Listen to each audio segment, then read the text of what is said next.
김동호 목사님을 아시죠? 높은뜻 성의교회를 담임하시다가 은퇴하면서 교회를 분립하여 부목사님들에게 교회를 담임하게 했죠. 높은뜻 정의교회, 높은뜻 광성교회, 높은뜻 푸른교회, 높은뜻 하늘교회, 이렇게 4개 교회로 분립하여 새로운 목회의 어떤 방향을 제시해 주었습니다. 근데 그런 일뿐만 아니라 한국 교회를 향하여 아주 쓴소리를 마다않는 목사님이 바로 김동호 목사님이셨습니다.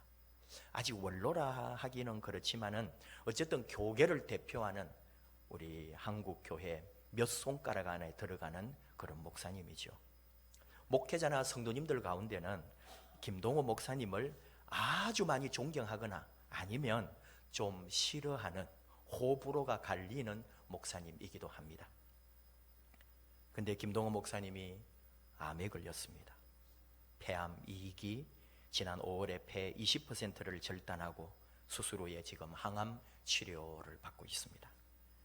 그동안 옳은 소리 참 많이 했습니다. 어떻게 보면 랍비처럼, 엄한 선생님처럼 한국 교회를 향하여 개혁의 소리를 외쳐왔습니다.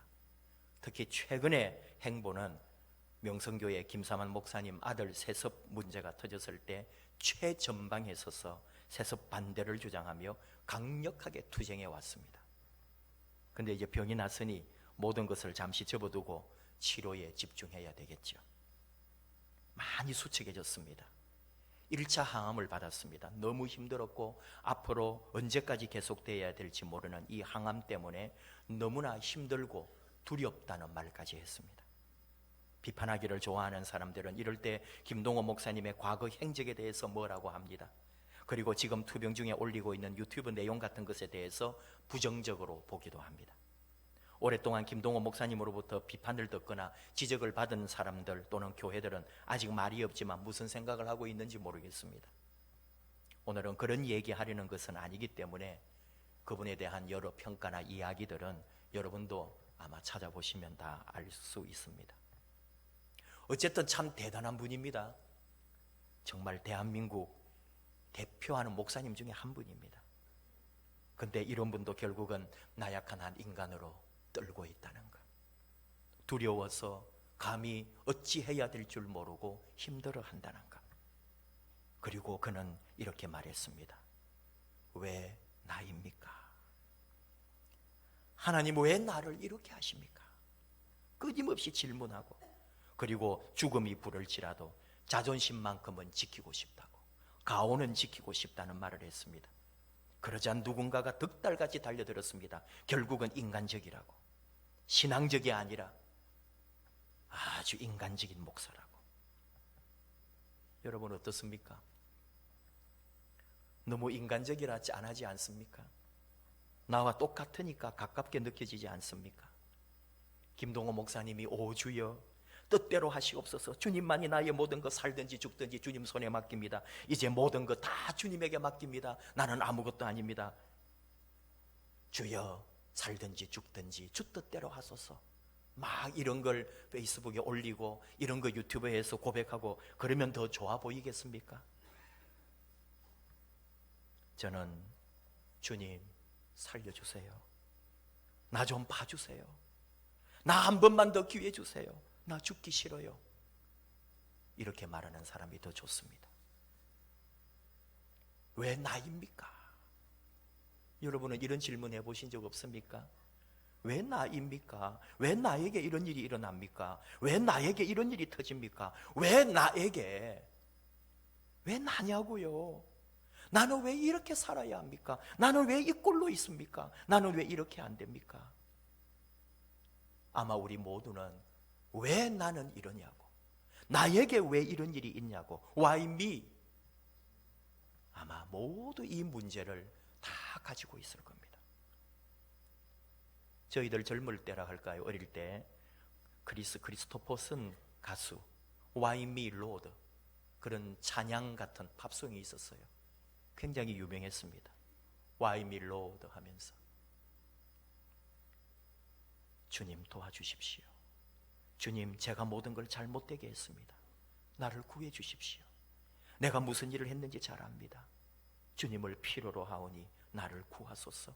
내 영혼 주님의 손에 있습니다. 와이미 왜 나입니까? 내 영혼 주여 구해 주소서. 나는 주님 손에 있습니다.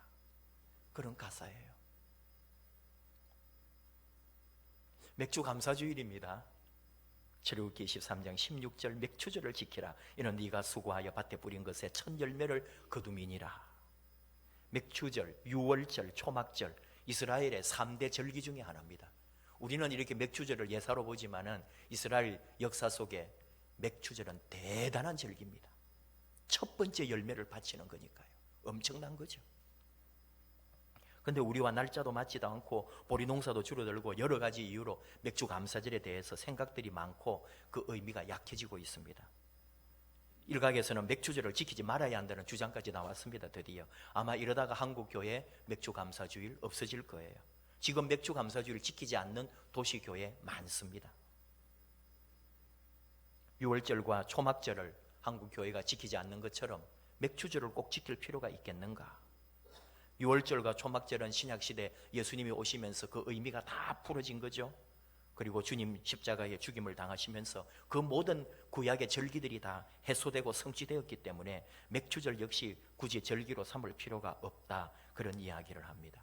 이번에 합동척 교단에서 맥주 감사절을 아예 성령 강림주의를 강조하는 쪽으로 더 선회해야 한다는 세미나까지 하고 있습니다.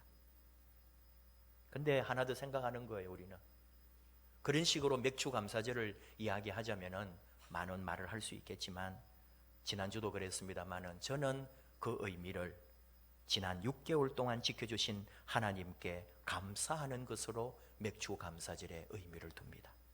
왜냐? 맥주절의 원래 본질이 감사에 있기 때문이에요. 감사했다고요, 이스라엘 백성들이. 그들이 씨 뿌리고 키워서 처음으로 맺는 열매를 하나님에게 감사하면서 드렸거든요. 우리가 한 해를 살아갈 때 딱 반을 살고 지금 이 반을 살은 것에 대하여 하나님께 감사하고 돌아보는 시간이 맥주 감사주일이다, 그런 말입니다. 어떻게 보면은 이런 이야기죠. 왜 6개월 동안 살아온 걸 생각하니까 너무 힘들었어요. 왜 이렇게 힘들었는지, 왜 하나님 왜 납니까? 왜 우리 회사입니까? 왜 우리 집입니까? 왜 우리 자식들입니까? 뭐든지 말할 수 있지 않겠어요? 왜 내 건강입니까? 왜 내 사는 모습입니까? 왜 나에게? Why me? 우리는 압니다. 왜요? 주님 말씀 그대로 요한복음 9장 3절, 그에게서 하나님이 하시는 일을 나타내고자 하심이라. 하나님께서 나에게 하나님의 일을 하시려고 6개월 동안 그런 어려움을, 아니 내 살아오는 세월 동안 내 삶에 온 수많은 고난, 아픔, 사연, 눈물, 고통, 이 모든 것이 하나님께서 나에게 하나님의 일을 하시려고, 하나님의 일을 나타내시려고 내 삶에 주신 훈련이고 연단임을 우리는 고백하면서 도리어 감사하고 앞으로 남은 시간, 앞으로 남은 반년, 앞으로 남은 내 생애가 이제 하나님의 영광을 드러내는 복된 인생으로 바꾸어 달라고 하나님께 감사하고 찬양하는 시간이 맥주 감사주일입니다. 다시 일어나 걸어가는 시간입니다. 오늘 주신 말씀, 사도 바울이 빌립보 교회에 감사를 표하고 있는 내용들입니다. 사도 바울이 로마 감옥에 있던 한 2년 동안의 그 사이에 기록된 것으로 봅니다. AD 63년 정도로 보고요. 바울같이 참 인생이 바뀐 사람도 사실은 많지는 않죠. 잘 나가던 인생, 출세길이 열렸던 삶 아닙니까? 그대로 갔으면 그는 분명히 유대 사회나 또는 나중에 로마의 어디에 가서 성공했을지도 모릅니다. 그리고 아무리 못해도 오늘 우리로 말하면 교수님, 학자가 됐을 거예요. 그런 사람이 예수님 만나서 하루아침에 예수의 제자, 그리스도의 사도가 됩니다. 그렇게 불러주시고 그렇게 극적으로 하나님 앞에 쓰임받는 종으로 삼아 주셨으면 또 그렇게 멋지게 인도를 해 주셔야죠. 다 선교하는 일에, 목회하는 일에 하나님께서 뻗어가게 해주셔야죠. 근데 선교의 길, 목회의 길은 왜 그리 험하고 어렵고 환난과 핍박도 많았는지요. Why me? 오늘 말씀은 빌립보 교회에서 사도 바울에게 선교비를 후원해 준 것에 대하여 바울이 아주 정중하게 또 뜨겁게 감사하는 그런 내용이에요. 10절, 이제 다시 싹이 났다, 그런 말을 합니다. 빌립보 교회가 원래 사도 바울에게 굉장히 잘했어요. 선교비를 많이 후원했고 그를 열심으로 도와줬던 교회가 빌립보 교회였는데, 어떤 사정인지는 모르지만 한 몇 년에 걸쳐서 그 선교비가 중단됐던 거예요.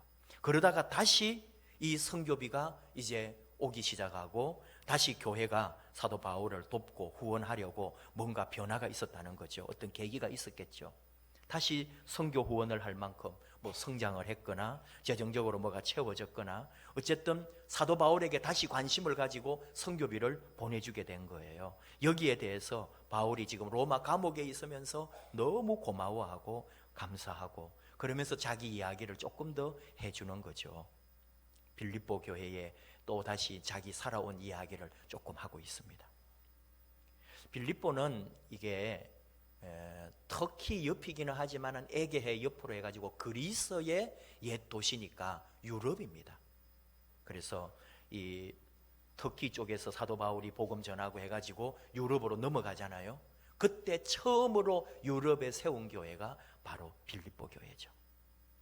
로마 제국의 영향도 있지만은 초기 기독교 유적지가 많이 남아있고 굉장히 학자들도 빌립보는 아예 초기 기독교의 아주 큰 문화를 이루었다고 인정할 정도로 지금도 유적들은 많이 남아 있습니다. 2016년에 유네스코 세계 문화유산으로 바로 로마의 그런 문화유산과 초기 기독교 문화유산의 흔적지로 세계 문화유산으로 지정을 받았죠.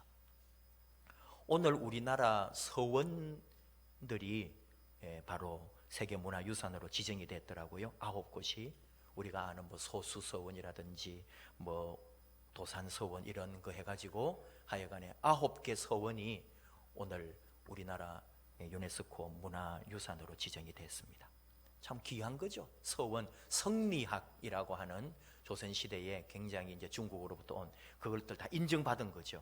그리고 그 자연이라든지 건물이라든지 이런 거를 우리 한국 사회가 그래도 서원을 굉장히 보존을 잘해오고 그 어떤 전통을 지켜온 것을 지금 인정받은 거죠.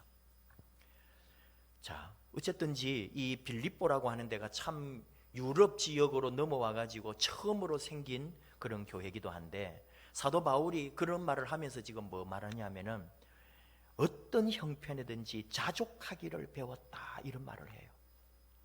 궁핍함으로 말하는 게 아니래요. 나는 뭐든지 다 자족하게 되었다. 근데 이런 말들이 뭐냐 하면은 정말로 궁핍하고 힘들었기 때문에 이런 말을 하는 거예요. 살기 힘들었기 때문에 이런 말이 나오지, 편안했으면 이런 말 할 필요도 없는 거 아니에요. 어려움이 없으면 자족할 필요도 없잖아요. 자족이라는 말 얼마나 좋아요. 여러분이나 저나 나는 어떤 형편이든지 자족하기를 배웠고 나는 자족합니다. 만약 그렇게 말한다면 그게 무슨 말이냐면은 내가 어떤 형편에 있든지 어떤 어려움이 있든지 세상의 욕심이나 세상의 사욕이나 이런 거 없이 다 하나님 은혜로 알고 나는 만족합니다. 나는 다 주님 은혜로 받습니다. 이런 고백이에요. 얼마나 대단하고 좋은 거예요. 그러나 이런 고백이 편안하고 잘 살고 잘 먹고 그런 사람에게 나오느냐 말이에요. 전혀 그렇지 않습니다. 세상의 고생은 다 해보고 세상의 아픔은 다 겪어본 후에 이런 말이 나오는 거 아닙니까? 이게 우리 인생이거든요. 사도 바울도 마찬가지입니다. 12절에 나는 비천에 처할 줄도 알고 풍부에 처할 줄도 알아 모든 일곱 배부름과 배고픔과 풍부와 궁핍에도 처할 줄 아는 일체의 비결을 배웠노라. 고백은 너무 좋은데 말은 얼마나 좋아요. 내가 어떤 형편이든지 다 이제는 받고 이제는 다 만족합니다. 사실은 눈물 나는 이야기거든요. 그 전에는 어떠한 거예요? 왜 나에게 이런 어려움이 있습니까? 그런 거예요. 정말 어려웠습니다. 결국은 13절 오직 능력 주시는 자 안에서 내가 모든 것을 할 수 있다고 고백하면서 모든 환경을 극복하고 지금 내가 이렇게 의젓이 선 것은 오직 예수님 그 은혜, 주님의 능력. 예수님 없으면 아무것도 아니고 예수님 없으면 바울이 없는 거잖아요. 예수님 없이는 바울은 그 험한 선교 사역을 할 수가 없었죠. 우리 그리스도인이라는 게 뭐냐 이 말이죠. 바로 예수님과의 생명적 관계, 예수님의 능력 때문에 내 지금 모든 어려운 형편에서도 자족하고 감사하고 다 받아들이고 지금의 내 모든 형편 안에 하나님께 감사할 수 있다는 것은 오직 예수님 때문에, 내게 능력 주시는 자 안에서 내가 모든 것을 할 수 있다. 바울은 고백합니다. 우리도 마찬가지입니다. 근데요, 사실 이런 고백을 하고 있지만 그 현장은 어려웠다 이 말이에요. 얼마나 궁핍하고 힘들었고 사도 바울이 선교하면서 당했던 그 수많은 것들. 여러분 2000년 전이나 지금이나 사람이 움직이는 데는 돈이 드는 거예요. 다니다 보면 돈이 들지 않을 수가 없습니다. 사도 바울도 엄청나게 많은 돈이 들었습니다. 그 돈을 언제 자기가 돈을 벌어서 하나요? 물론 일을 하면서도 정착해서 일을 하면서도 선교했지만 계속 다닐 때는 여비가 필요하고 밥을 먹어야 되고요, 이 잠을 자야 되고요. 얼마나 어려운지 모릅니다. 그거를 그 당시에 초기에 교회들이 자기가 개척하거나 세웠던 교회들이 사도 바울에게 선교비를 계속 후원했다는 걸 아십니까? 그래서 사는 거예요. 그러나 그게 넉넉하냐고요. 지금 우리 세계 나가 있는 모든 선교사님들 중에 부자가 있습니까? 얼마나 가난한지 모릅니다. 빠듯합니다. 항상 빚집니다. 그리고 언제나 기다립니다. 한국에서 선교비 오는 그날만 기다리는 거예요. 사도 바울 그러지 않겠습니까? 항상 없었어요. 궁핍했어요. 배를 골았어요. 어떤 때는 강도를 만나서 다 뺏겼어요. 뺏길 때 그냥 뺏깁니까? 얻어맞습니다. 피투성이가 된 적도 있습니다. 그렇게 홀로 여행 다니면서 또는 동행과 함께 선교지를 돌아다녔던 거예요. 그 고대 사회에 얼마나 많은 어려움을 겪었는지, 그 어려움을 겪은 후에 하는 말이에요. 나는 모든 것에 자족하다고. 오직 능력 주시는 예수님 안에서 할 수 있다고. 그런데 빌립보 교회가 그렇게 도와줬다는 거죠. 오늘 말씀에도 이제 지금부터 한 10년 전 이야기를 하는 거예요. 10한 2, 3년 로마 감옥에 지금은 있고 한 12, 3년 전에 그 빌립보 교회 개척하고 그 일대를 복음 전할 때 자기 사역할 때의 이야기죠. 공식으로 말하면은 사도 바울의 2차 전도 여행 시기를 또 말합니다. 그때 선교비를 후원한 지역이나 교회가 많지 않았고 빌립보 교회가 그렇게 도왔다는 거죠. 빌립보 교회는 누가 있느냐? 루디아라고 하는 여성 사업가가 있었죠. 그 당시에 굉장히 큰 사업을 했던, 로마 귀족을 대상으로 그 옷감 장사를 했던 루디아가 있었기에 아마 빌립보 교회는 사도 바울에게 더 재정적으로 돕지 않았을까, 그런 생각을 해봅니다. 데살로니가 있을 때는 데살로니가 교인들에게 누를 끼치지 않으려고 손수 노동을 했어요. 그때도 빌립보 교회에서 사도 바울을 후원하려고 선교비를 보내주었다는 거죠. 오늘 주신 말씀 안에 나오는 이야기입니다. 지금은 뭐냐? 로마 감옥에 18절인데요 에바브로 디도 편에 빌립보 교회에서 에바브로 디도에게 선교비를 모아가지고 바울에게 직접 갖다 주러 온 거예요. 로마까지. 그래서 만난 거예요. 그리고 그 선교비를 받았고 빌립보 교회의 아름다운 사연들과 이야기들을 다 듣고 너무 좋아서 이 편지를 지금 쓰고 답장을 쓰고 있는 거죠. 감사하면서.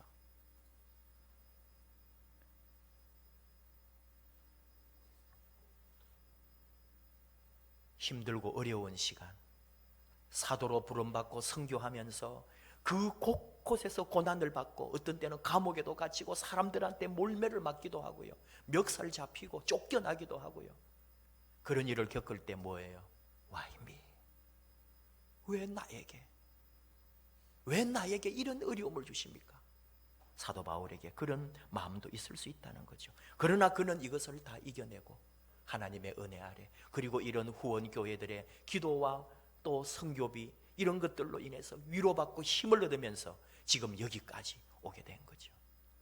또 유대에 있을 때도 3년 동안이나 가이사랴에서 구금되어 있었어요. 빨리 복음 전하러 로마로 가야 되는데 3년 동안 잡아놓고 재판도 해주지도 않고 계속 억압하고 있을 때 결국은 지금 죄수의 신분으로 로마로 오기 위해서 마지막 택한 길이 이 길이거든요. 죄수 신분이 아니고는 로마로 갈 수가 없으니까 그래서 왔단 말이죠. 그 가이사랴에서 계속 사도 바울이 했던 말이 알고 보면 와이미, 왜 이렇게 지체하게 하고 왜 이렇게 힘들게 하고 왜 전도의 길을 가로막습니까? 그런 마음이 바울에게도 있었다고 보는 거죠. 그러나 하나님 길 열어주셨고요, 또 하나님께서 새로운 역사를 열어주시고 로마에 가서 또 아름다운 선교의 길, 그리고 우리가 알기로는 스페인까지, 그 당시에 세상의 끝이라고 생각했던 스페인까지 가서 복음을 전했다고 우리는 믿습니다. 와이미에서 왜 나에게 이런 일이? 라고 했지만 결국은 하나님께서 인도해 주시고 끝까지 사도의 사명을 감당하면서 오늘 빌립보 교회에 이렇게 마음껏 축복해 주고 위로해 주고 힘을 주는 사도 바울을 우리가 보게 되는 거죠. 어느 아이가 책을 보다가 인생이라는 말을 보고는 이해가 안 돼가지고 아버지에게 물었어요. 아빠, 인생이 뭐예요?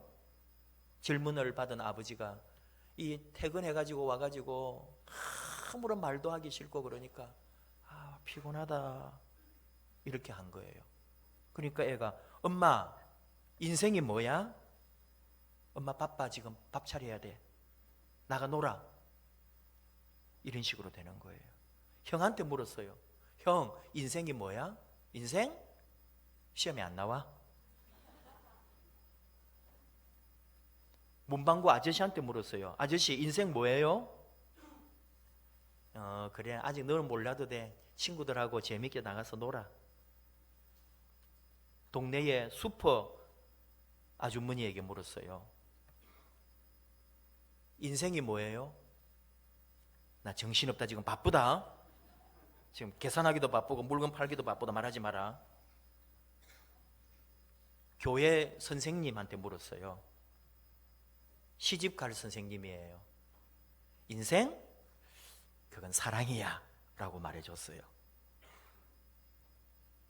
놀이터에서 애기하고 엄마하고 이렇게 놀고 있는 그 애기 엄마한테 물었어요. 인생이 뭐예요? 인생은 행복이란다. 얘가 생각을 합니다. 그럼 인생이 뭐야? 인생은 피곤하고 나가 놀고 시험에는 안 나오고 바쁘고 사랑도 되고 행복한 것도 되고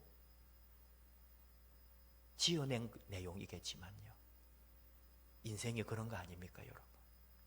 인생이 답이 있습니까? 인생이 하나입니까? 슬픔도 아픔도 행복도 기쁨도 피곤한 것도 또 한떤 때는 여행도 하고 놀기도 하고 즐기기도 하고 많은 것들이 쌓여 있는 게 우리 인생이죠.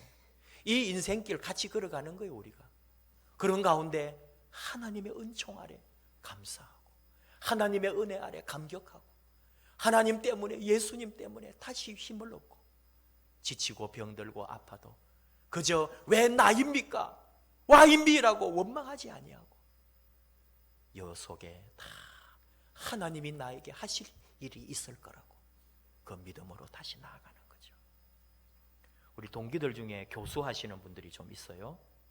이 친구들이 하는 말이 상반기 감사를 받았는데 너무 힘들었다는 거죠.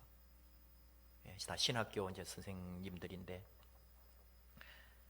너무 힘들어가지고 막 어쨌든 다 했어요. 감사 잘 받았어요. 결과도 좋답니다. 그래가지고 총장님하고 그 이제 교수들하고 이렇게 마지막 퇴수회도 하고 뭐 이런 이야기할 때에 총장님, 다음은 이제 목사님들이고 신학자들이죠.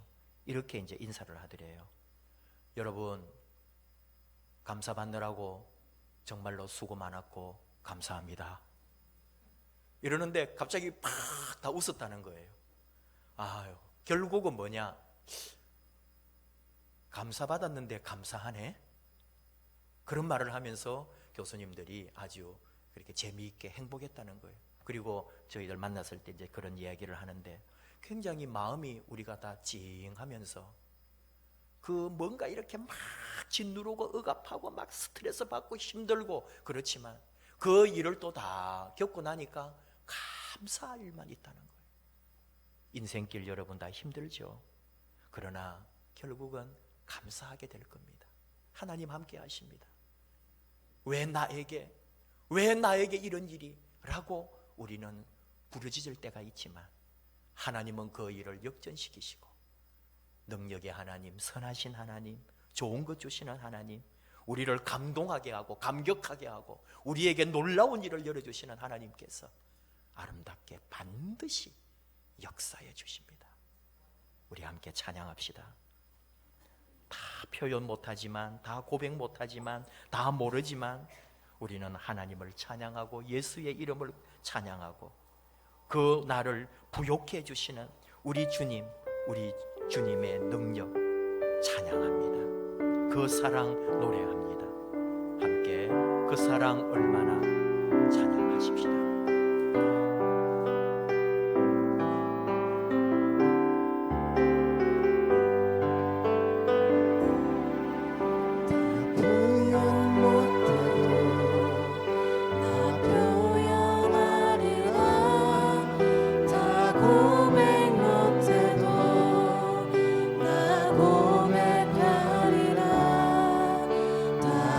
수 없어도 나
주여 부르며 기도합시다.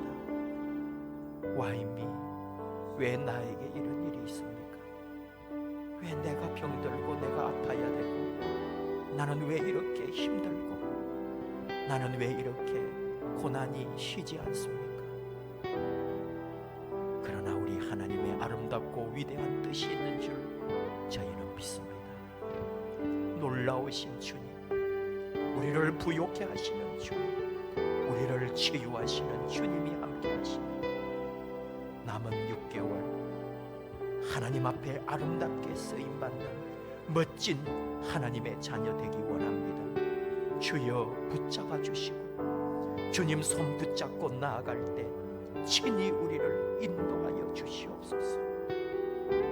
주여 부르며 남은 시간 온전히 하나님 바라보고 우리 주님과 함께 동행하겠노라 결단하며 우리를 사랑하시는 주님 이름 부르고 같이 기도합시다. 주여 감사합니다. 아버지, 이 시간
하나님 아버지 감사합니다.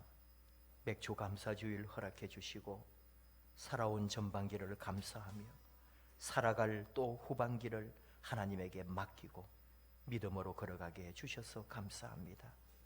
힘든 시간들 왜 나에게 이런 일이 있어야 하냐고 하나님 앞에 부르짖고 기도할 수밖에 없는 저희들이지만 저희는 하나님의 사랑을 믿습니다. 그 사랑 얼마나 귀하고 그 사랑 얼마나 아름답고 그 사랑 얼마나 우리를 부욕해 하고 치유하시는지 믿습니다. 남은 시간 하나님에게 맡깁니다. 붙잡아 주시옵소서.